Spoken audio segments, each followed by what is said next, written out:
Hi, I'm Brit Garner. And I'm Rob Spall. Welcome to Nature Insight. Speed dating with the future. We're back for our third season of the IPBES podcast. This is where we have the chance to offer you backstage passes to the science and policy of biodiversity. So, Brit, it's really been quite a while since our last speed dates. It's great to reconnect and to have the chance to work together again on a third season of Nature Insight. Yes. I'm still here in Germany, in Bonn, and we really are quite a world away from how things were even at the end of last season. Those final hand sanitizer stations and health barriers have come down even from the last of our grocery stores. So, at the risk of jinxing things, the lingering effects of the pandemic seem to be mostly behind us. So how about you? I heard you've continued to be on the move. Last season, you relocated from the wilds of Montana to New York City, and now you've relocated again. Yeah, I just want to make sure that every time we have a new podcast season, I've moved so that you have enough material as far as intro to ask me about. So considerate, thank you. Yeah, you're welcome. I'm here for you. Indeed, I am out of New York City, currently in the less frenetic surroundings of Boston, but I've been teaching high school science and continuing my work in science communication. Good morning. It's Friday. Opening circle, let's do a flashback Friday. Anything since Monday of this week that you have learned, let's put up on the board. It can be small, it can be big, life-shattering, minute, whatever you want. You know, we've talked a lot in the past about speed dating for the future. This is our tagline for the podcast. And what that means is having a short time to communicate things that could be really impactful, change your life and the life of the person you're speaking to. That is definitely something I keep in mind when I'm teaching, especially when dealing with well-meaning, but we'll go with easily distracted high school students. How many of your students know that you speed date part-time when you're not teaching? They do know about this. They're actually very excited about media and about communication. And I even had the chance to do some science communication with some of these high schoolers last year, which was amazing. We actually took them minus their cell phones. Shock and horror. You have no idea. We went to a small island off the coast of Maine to conduct field research for this marine biology course. Wow. And despite that shock and horror, it turned out, getting to learn outside while being truly present was an absolute gift for me, for the students, just for our entire group.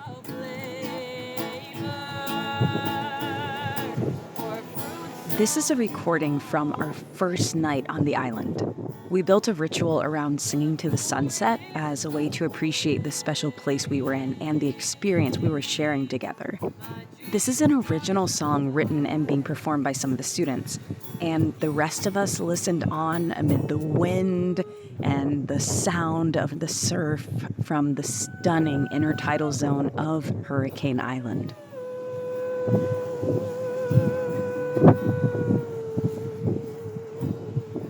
Now, what an amazing opportunity for them and you to get, again, up close and personal with nature, Brit. Totally. On our side, some of the big news from last year was that the new global biodiversity framework, which had been in the pipeline for so long, was finally adopted by governments in December. Woo. And that sets some ambitious new targets for nature globally over the next 10 years, which is obviously great news.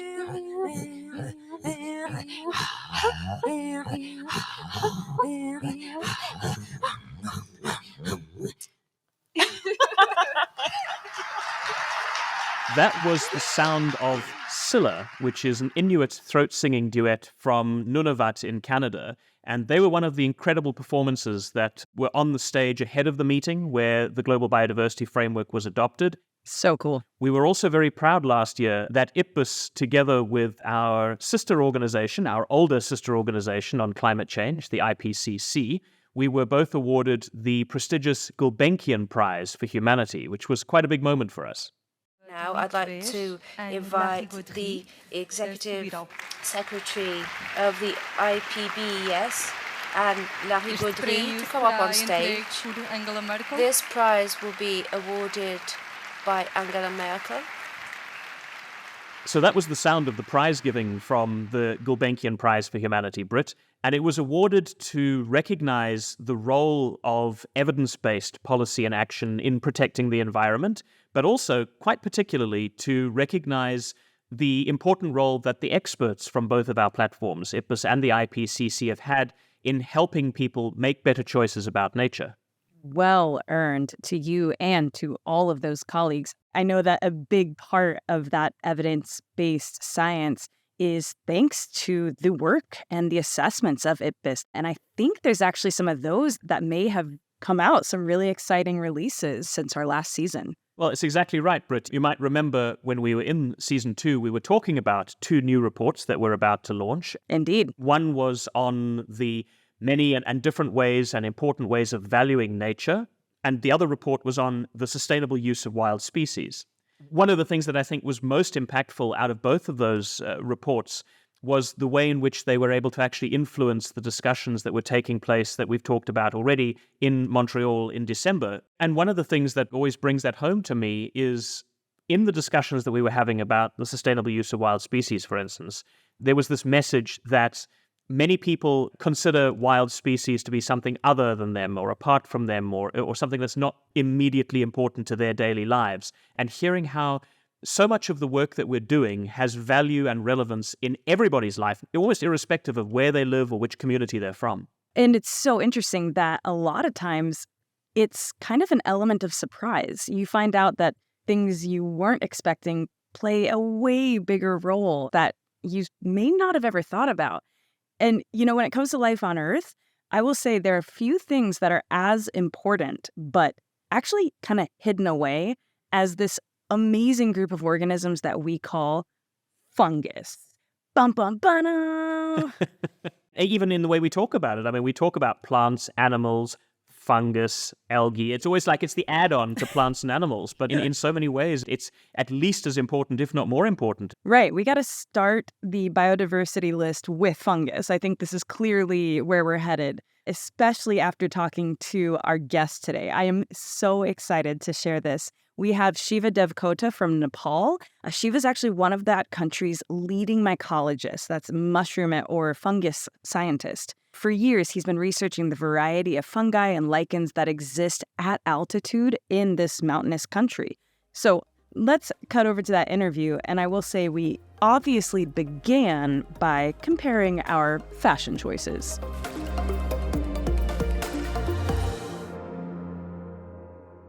For those who will only hear this instead of see this call, I am currently dressed in a shark dress, and you are dressed in a mushroom shirt. So we really are on brand. Actually, I got this shirt from my colleague, my friend Brit, and he's a great mycologist. Thank you. That is absolutely fabulous. I'm sure, as a mycologist, as someone who studies fungi, I'm sure you get all kinds of treats and mushroom decor from friends and family. Can we start, though, to just even understand what are fungi? I mean, we think about life on Earth and we think, oh, plants and animals. But wait, there's this entire other group. I think you are right. I mean, many people, they still not recognize or even heard about the term fungi. Actually, fungi are living organisms, as you said, that are not plants or animals. They come in different shapes and sizes, like mushrooms, either or molds. So unlike plants, fungi can't make their own food and get nutrients by breaking down organic matter or forming partnership with other organisms. Okay, so they play important roles in ecosystem by decomposing dead materials and helping plants absorb nutrients. Some fungi are helpful, like yeast for baking, as we all know, while others can cause diseases. So they are fascinating and important organisms in our world. Oh, absolutely. And it's so interesting that something so important and so key to other organisms got lumped as just, well, they're not plants or animals. So it's so exciting to hear you talk about them as their own thing and their own amazing group of organisms. I'm sure that you did not originally know as much as you do about this. In fact, I've heard that you have been interested in fungi from a very young age, but I would love to hear what that process was like. What was your connection originally? I was born and raised in the countryside village that's called Lumley, which lies in the very famous Annapurna trekking routes. So during our school days, every day I walked like 45 minutes to go to school and back with friends. So we explored forests and grasslands along the way while going to school and coming from school. Our school was surrounded by green forests where we gather berries and fruits in the seasons and even during the class breaks. In the rainy season, we hunted for mushrooms, especially the Tormitomyces species. Tormitomyces species are very common in our land, and even in Nepal, that species is very common. My mother, she taught me which mushrooms to eat and which mushrooms to avoid, using our traditional knowledge. So yeah, mushrooms became my childhood temptation. Childhood temptation. I love that. And I know that you then learned so much along the way, both formal and informally. And as you said, having knowledge passed on from previous generations. In terms of research in a more academic setting, how much do we really know about fungi? What are those questions still out there? Is this a relatively studied group, or are there a lot of question marks? I think that's a good questions because let's talk about the gaps, right? Globally, the fungi diversity, it is estimated that it should be around 2 to 3.8 million species. Wow. But out of which about only 120,000 species are recorded so far, of which only 14,000 species of wild mushrooms are observed. Amazing. So it means in the global context, in the regional context, and like I'm working in Nepal and in the local context, still more species are awaiting for their explorations, for their nomenclature, and for their conservation and preservations. And for human quality of life and consequences to our societies, what are those consequences of research gaps when it comes to these species? In the scientific sphere, still we need more scientific explorations. But in the societal context, in our context, and which we can generalize in the global context, still many people, mostly the rural people, mostly the poor people, they depend on mushrooms. Regarding the consequences, actually in Nepal, mushroom poisoning is a significant hazard. Each year, around 30 to 35 people, mostly children, they lose their lives due to poisoning. These are the gaps where we should work, we should act to minimize such tragedies. It is very important that we should reach to those communities to make them aware with the notion that if you save one life, you save the universe. We are working together, to raise awareness among people through awareness camp and distribution of educational materials. It sounds like amazing work, especially collaborative, based in science, based in communities, all of the good stuff coming together. It's amazing to hear about. In terms of value within the larger IPBES framework and stakeholder group, we talk a lot about values and nature's contributions to people.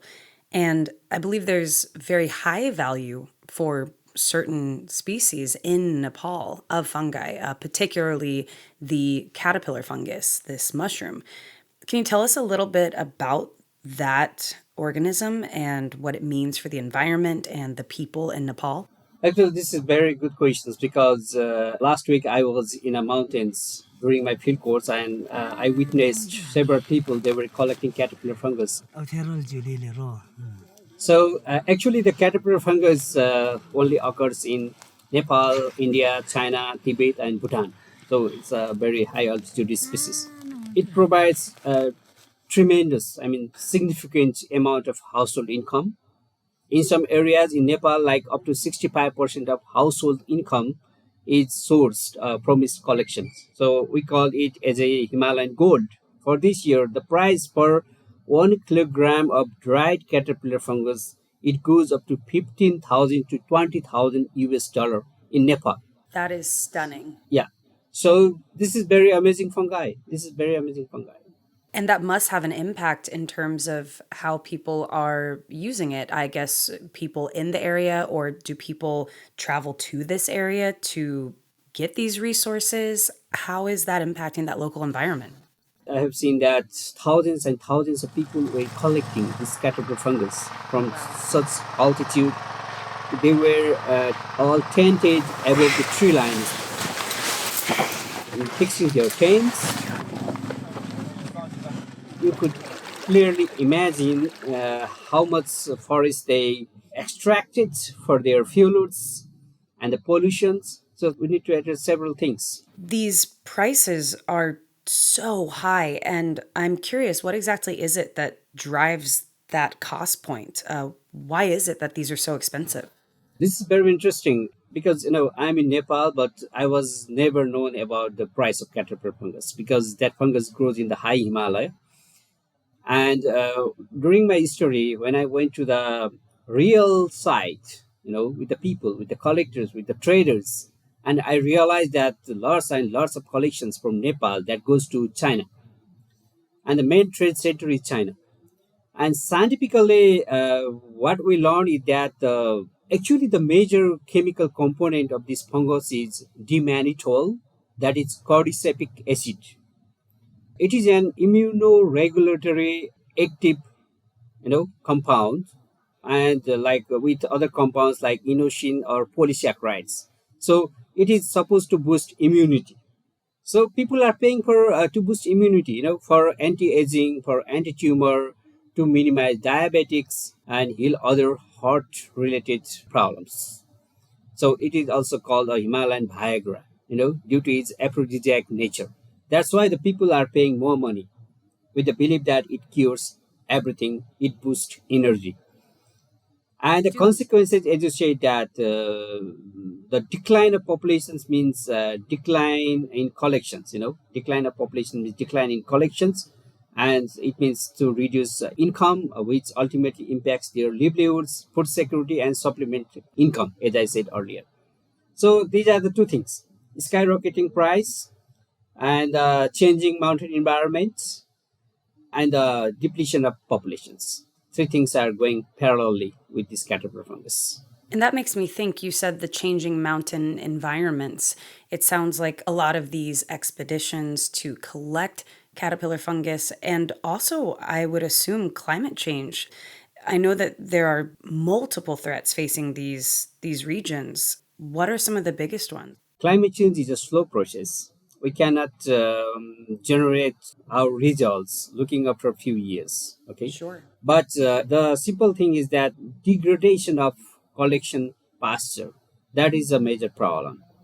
Degradation of vegetation, because that caterpillar fungus, main source of caterpillar fungus is a moth caterpillar, and if the population of moth is declined, then ultimately that goes to the caterpillar fungus, and the population of caterpillar fungus will decline. These are such closely related things we should consider. We should consider about the moth. We should consider about the moth's habitat, and we should also consider about the fungus system. Spoiler alert, we are all connected. Yes, we all are connected, so it's a web of science. Absolutely. I recently taught a high school course of juniors and seniors, so ages 16 to 18, course on marine biology. And when we were talking about the biodiversity of the oceans, we realized there's kind of not a lot of fungi. We were looking around and it seemed like there were very few specimens and organisms and species really known. And my students asked the question, is fungus a land thing, or is it just that we have no idea? And it made me think there's so much that fungus is and does within biodiversity for this planet we're on. And I would love to hear from you, an expert. What is that role? Where is fungus when we think of biodiversity for life on Earth? Let me describe in three very simple and easy terms. Role of fungi. So number one is they decompose dead organic matter, recycling nutrients in ecosystem. They are good decomposers, number one. And number two is they form beneficial partnerships with plants, aiding in nutrient absorption. We call that mycorrhizal association. So they are very important. And number three, as we all know that they have commercial and medicinal uses, such as food production and medicines. So these three are major importance of fungi. Mount Everest within this region is a place of great adventure, great beauty, great and stunning landscape and organisms. And I know that you have led treks on Mount Everest, but I heard about a very special one, and I thought it was incredibly exciting. Can you tell us about a special trek you took, which was not for thrill seekers, but rather fact seekers? It sounds like you took some scientists. What was that about? In 2019, my colleague Rick Silver, who is a member of the Mycological Association of Washington, D.C., we conceived the idea of organizing mushroom expeditions in Everest area. So bringing mushroom lovers from the abroad. Because if tourists come here in Nepal to see rhinos, to see elephants, to see mountains, so why not mushrooms? That was the question which was always, tickling in my mind. Imagine yourself exploring the world's most stunning travel destination and being one of the first to discover new mushrooms in the region. Due to pandemic, that was postponed until 2022. We successfully execute that expeditions, including a diverse groups of both PhDs and citizen scientists from the USA and Mexico. To our delight and to our surprise, we discovered like 155 different species of mushrooms, only Amazing. along the trail, starting from 2,000 meter to above 5,000 meter, some of which had never been documented in Nepal. You no longer have to be an expert climber to experience these glorious mountains and mushrooms in their natural setting. We've custom designed this fungi foray to Interestingly, we found mushrooms above the Khumbu Glacier. So we found mushrooms at 5,139 meter. Wow. So it was like a foremost mycological expedition in Nepal. So people, they never heard about this kind of things. And so we organized a meeting for the press, press conference in Kathmandu, capital city, and which generated significant attentions and articles about our mushroom treks, and we're featuring major newspapers in Nepal and as well as the Washington Post in the USA. And we were recognized by the government of Nepal, and we were also appreciated by the Nepal Tourism Board. I'm confident that you will find, just as I do, that this magical area of the world never ceases to amaze and inspire. We were making our tourism plans in the off season, because the rainy season in Nepal is considered off season for the tourism, but we were bringing tourists, I'm going to have to talk to Rob and make sure that the podcast team goes on the next one. It's just way too awesome. Yeah, it was a great success, and let me tell you that this year in 2023 we are organizing another trip in the Annapurna region. We will be leading a group of 5 PhDs this time and other mushroom lovers. Mushroom lovers. So I have seen your work in print and in photography, actually, before ever knowing your name or getting to now meet you here, because a photo that you took of this stunning mushroom being held by someone is on the cover of one of the IPBES assessments, the Sustainable Use of Wild Species Assessment. And it's just a stunning photograph. And on top of that, you recently even had a lichen named after you, which is just so cool. Yes, that species called Lobaria devkoti. So I'm Shiva Devkota, and that comes with Devkota. So Devkoti, Lobaria devkoti. That species was recorded in China. And I'm very thankful to Chinese and Swiss lichenologists. So this new species is very rare and has been reported only from some part of Xizang province. So in next stage, my aim is to explore more, to travel more, and to document more, because many of fungi, they are still not explored in Nepal. And we are like very handful of people working in Nepal. And so I have seen lots of gaps, and I have seen lots of opportunities being in Nepal. It sounds like more is on the horizon. Yeah, yes, truly. So while I have you here, is there anything else you'd like to mention or something on your mind to share with us in this incredible topic? I would say fungi holds untapped economic potential, like caterpillar fungus or like microtourism, for their valuable contributions to sustainable economic growth and biodiversity conservation. So these groups should be recognized in the upcoming assessment, like the IPBES Business and Biodiversity Assessment, rather than only bringing cases from only higher plants or fauna, flagship mammals or birds. So I hope they will include it generously, and I would love to bring my contribution wherever and whenever applicable, because fungi is also the major component of like business part, major component of biodiversity assessment. That should be one thing. And at the end, I would like to add that scientific studies of fungi are still negligible compared with higher plants and animals on global, regional, and local scales. So we need collaboration, we need exchange of ideas and support to work further on. And I would like to welcome interested ones to visit Nepal, Himalaya to dig out further novelties. A call to adventure. We love to see it.